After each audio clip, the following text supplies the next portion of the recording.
Sí, estamos recorriendo porque creemos que ya es necesario que una nueva generación de dirigentes tome las riendas del país.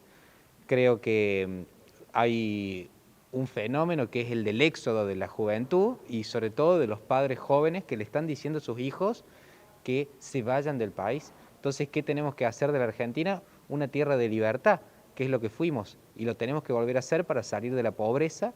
No podemos naturalizar que ni aún estudiando y trabajando en Argentina, la gente y las familias cada vez vivan peor.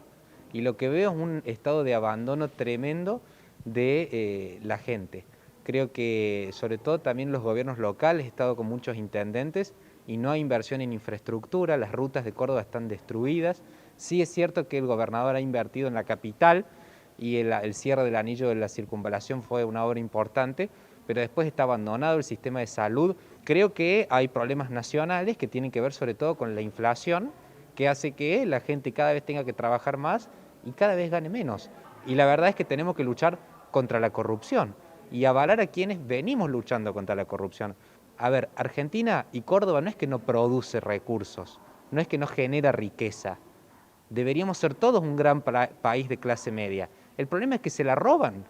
Mira, Alberto Fernández es un pésimo presidente que de hecho ha renunciado a ejercer la autoridad de presidente y que claramente quienes se ilusionaron con que podía ser una alternativa distinta o moderada respecto de Cristina se equivocaron profundamente. Ahora bien, dicho esto, hay que sostener al presidente para que no caiga, porque una crisis institucional, agregada a la crisis sanitaria, a la crisis económica y a la crisis social, es el peor de los escenarios posibles. Entonces tenemos que sostener no a él, sino a la presidencia de la nación.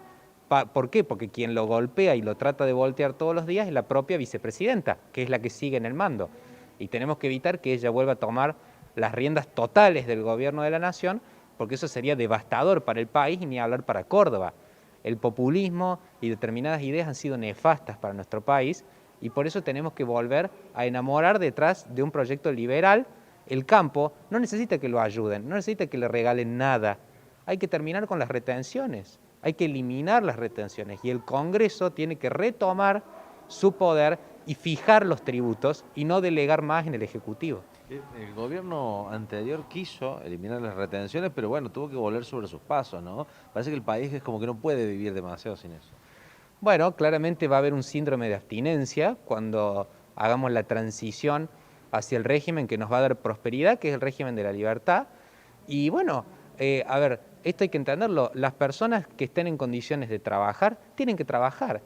Y el socialismo tiene que estar para aquellos sectores de la población que, por una cuestión de justicia, como son los discapacitados, como son los menores, como son los jubilados, como son los desempleados, ahora por un tiempo determinado, tienen que tener asistencia estatal por un tiempo. Ahora, todo el resto tiene que trabajar.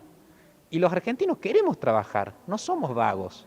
Y yo creo en Dios y creo que en la medida en que uno se apoya en la fuerza de sus convicciones, aquellos que no son creyentes tienen que tener fe en la Constitución, que es nuestra madre, la que ordena nuestro país.